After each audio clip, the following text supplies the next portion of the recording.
मेरा वोट प्रधान पद के लिए जाएगा श्री प्रवीण चौधरी जी को।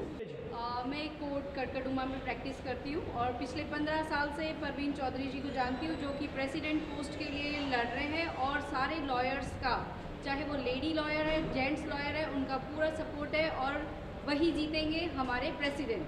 प्रवीण चौधरी जी सशक्त दावेदार हैं, इनको प्रधान पद के लिए जरूर वोट दें क्योंकि ये हम लोगों का फ्यूचर देखते हैं, वकीलों का फ्यूचर इनके हाथ में है। इस बार प्रधान पद के लिए कड़कड़ुमा कोर्ट में मेरा वोट केवल प्रवीण चौधरी जी के लिए। मेरा वोट प्रेसिडेंट के पोस्ट के लिए प्रवीण चौधरी जी। प्रधान पद पर मेरा वोट श्री प्रवीण चौधरी जी को। इसमें कोई शक नहीं है कि श्री प्रवीण चौधरी जी एक मजबूत कैंडिडेट है। उन्होंने पिछली बार भी जो जिस पद पे भी वो नियुक्त हुए थे, जीत के आए थे। इस बार के लिए सादरा बार एसोसिएशन के लिए बहुत कुछ किया है और हमारे जैसे युवा उन पे बहुत डिपेंडेड है और बहुत ज़्यादा होप है उनसे कि वो आएंगे तो बहुत अच्छे करेंगे बार के लिए। नमस्कार, जय हिंद, जय भारत। आप देख रहे हैं leaddelhi.com। मैं पहुंचा हूं आज कड़कड़ुमा कोर्ट में और जिस तरीके से आगामी चुनाव के लिए गर्माहट पूरे चरम पर है और मेरे साथ है प्रवीण चौधरी जी, जो कि प्रधान पद के लिए अपनी एक मजबूत दावेदारी रख रहे हैं। और मैं एक बात जान लेता हूं, क्योंकि प्रधान पद ही नहीं, क्योंकि कोर्ट के लिए यह पद बड़ा महत्वपूर्ण है और किस तरीके से इन्होंने अपनी वो महत्वता इस कोर्ट के लिए रखी है वह पहले जान लेता हूं, क्योंकि काफ़ी सीनियर एडवोकेट रहे हैं और किस तरीके से कोर्ट में कितने लंबे समय से कार्यरत है जान लेते हैं। जी सर। मैं 1991 से इस पेशे में हूँ और 1991 से ही वकालत में आ गया था और उसी वर्ष मुझे जो है इलेक्शन लड़ने का मौका मिला, सब भाइयों ने दिया और सबके प्रेम से मैं जॉइंट सेक्रेटरी चुना गया जी।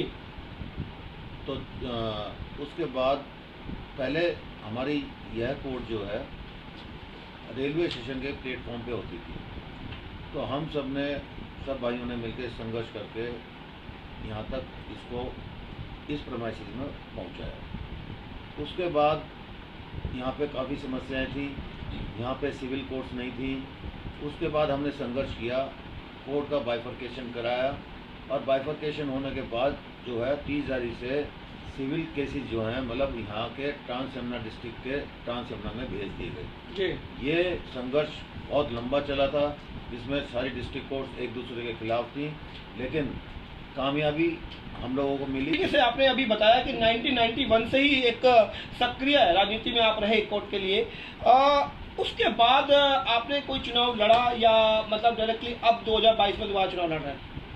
देखें, ये जो एक परिवार होता है या एक संगठन होता है, उसमें से भी कुछ लोगों की चाहत होती है चुनाव लड़ने की, तो मैं हर अपने मित्र को, अपने सहयोगी को चांस दे के चलते हैं और उनको भी इलेक्शन लड़वाते हैं। मैं हमेशा 10 साल बाद चुनाव लड़ता हूँ जी और सबको मौका देता हूँ कि वो भी इस शादरा बार एसोसिएशन की सेवा कर सकें। मैंने प्रमोद नागर जी का भी साक्षात्कार किया। उन्होंने एक बात रखी कि उन्होंने एक बड़ा महत्वपूर्ण योगदान मेडिक्लेम के लिए और प्लस एक्सीडेंटल डेथ के लिए, जिसमें 5 लाख और 10 लाख का प्रावधान केजरीवाल सरकार से मांगा, उसका अप्रूवल लिया। उसके बाद अब की बार 10 लाख और 20 लाख की बात करी और सुनने में ये आ रहा है कि वो इस साल रिन्यू नहीं हुआ। किस तरीके से देख रहे हैं?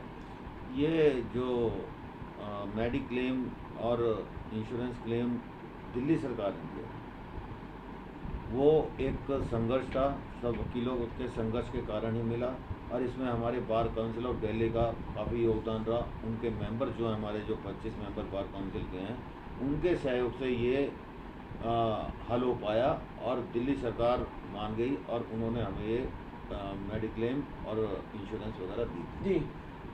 सब्सिक्वेंटली जो ये कहते हैं कि मैंने करवाया और उसने करवाया, ये सब बातें करते हैं। सब वकीलों के संघर्ष से ये कार्य जो है पूर्ण हुआ है और अब वो सारा जो है, अगर इन लोगों की लापरवाही के कारण ही जो हमारे एग्जीक्यूटिव मेंबर्स पीछे रहे हैं, इन्होंने परस्यू नहीं करा और अब जो है जो मेडिक्लेम वगैरह हैं वो सब लैप्स हो चुके हैं। उनका रिन्यूअल दिल्ली सरकार ने किया है नहीं किया है और इसको भी हम संघर्ष करके उनसे जो है इसे रिन्यू करवाएंगे। एक प्रॉब्लम हमारी जो लेडीज़ मेंबर हैं, उनको जो जिनके छोटे छोटे बच्चे हैं, वो लोग अपने बच्चों को लेके आते हैं, उनके लिए यहाँ कोई सुविधा नहीं। एक रिक्वेस्ट जनरली हमने करी थी, उसमें जो है एक क्रैच बनाने की, जो हमारी लेडी मेंबर्स हैं उनके बच्चों के लिए क्रैच बनाने के लिए, जहाँ की उन बच्चों की देखभाल हो सके और वो आराम से जो है प्रैक्टिस कर सकें लेडी एडवोकेट, उसके लिए हम संघर्ष कर रहे हैं। और वो उम्मीद है कि आने वाले जुलाई या अगस्त तक वो चीज़ कंप्लीट हो जाएगी। हर जगह एक समन्वय रहता है और यहाँ पर भी बेंच और बार में समन्वय स्थापना एक बड़ा चुनौतीपूर्ण रहा है। किस तरीके से उसको देख रहे हैं? चुनौतीपूर्ण तो नहीं कह सकते। हमारे यहाँ कड़कड़डुमा कोर्ट में बार एंड बेंच का बहुत अच्छा आपस में तालमेल है और कभी किसी तरीके की कोई भी प्रॉब्लम ना तो बार को आई है ना बेंच को आई है। और आगे भी हम यही कोशिश करेंगे ये समन्वय बनाए रखें और सबका सहयोग हमें मिलता रहे और हमारा सहयोग बेंच को मिलता रहे। जिस तरीके से मैं एक बात और मैं अपना पर्सनल व्यक्तिगत तौर पे देखूं कि अभी हम लाइव नहीं कर पा रहे। लाइव ना करने का कारण है कि यहाँ पे नेटवर्क की प्रॉब्लम रही। हमने कई बार कनेक्ट करने की कोशिश की, नहीं कनेक्ट हुआ।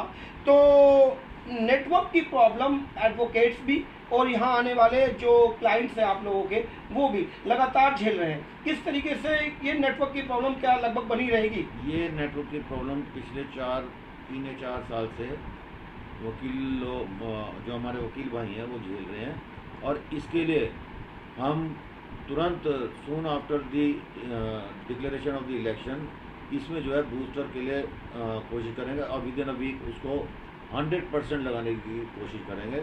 और हाँ, और एक प्रॉब्लम, मैं जब लेडीज़ बार रूम में गया था तो वहाँ तो जो हमारी लेडी मेंबर्स हैं हमारे शारदा बार एसोसिएशन की, उनकी शिकायत थी कि वहाँ भी यही नेटवर्क प्रॉब्लम है।